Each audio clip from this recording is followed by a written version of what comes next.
everyone, welcome. If you want to have financial freedom, but you don't know where to start, this video is perfect for you.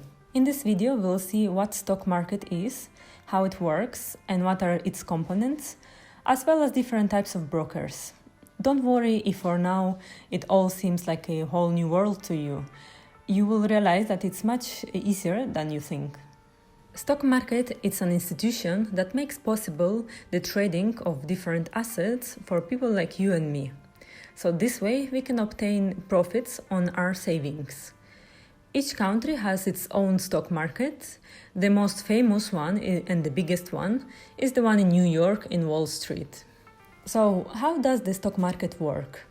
Let's imagine that Mark has a company and he would like to expand it. For that he will need some money. So what Mark is going to do is divide his company into small pieces or shares. He will keep the most of those shares in order to remain the main owner of his company. He will then sell the rest of the shares to the public. So people like you and me can buy them and become co-owners of his company. And how will we earn money in the stock market? On one hand, we will obtain profit when our shares price increases in the market. For example, if today we buy a share that costs $5 and tomorrow it raises to $20, we would have gained $15 on this share. And obviously, if we buy more than one share, our profit will be bigger. On the other hand, some companies give dividends to all the shareholders.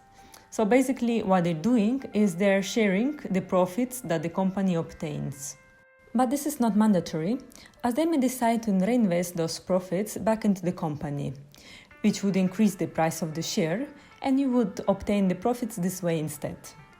When Mark puts the shares of his company on sale in the stock market, we cannot physically go to the market and buy them, but we can do it through a broker.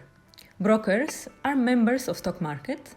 They can work for banks, brokerage houses, insurance companies, and they are the ones that make possible for us to buy and sell the shares. All the brokers are charging different fees. Some may be high and some may be low, so you have to be very careful in order to choose the best one that charges less fees, as over time this fee will be very expensive to you. There are lots of different brokers like E-Trade, TD, Ameritrade, Fidelity, Vanguard, DEGIRO, Interactive Brokers, and so on. You will have to use a different one depending on which country you live in and where you want to buy the stocks from. In another video, we'll talk more about them and about their advantages and disadvantages. Also exists what we can call the police of the stock market. It's called SEC. Securities and Exchange Commission. This is a commission that controls that there are no irregularities either by shareholders or the companies, and that everything is completely transparent and legal. That's why you shouldn't be afraid to invest in the stock market. It's very safe and no one is going to steal your money. So thank you for watching. If you like this video and now you understand a bit better the stock market, please press like and share it with your friends, and I will see you in the next video.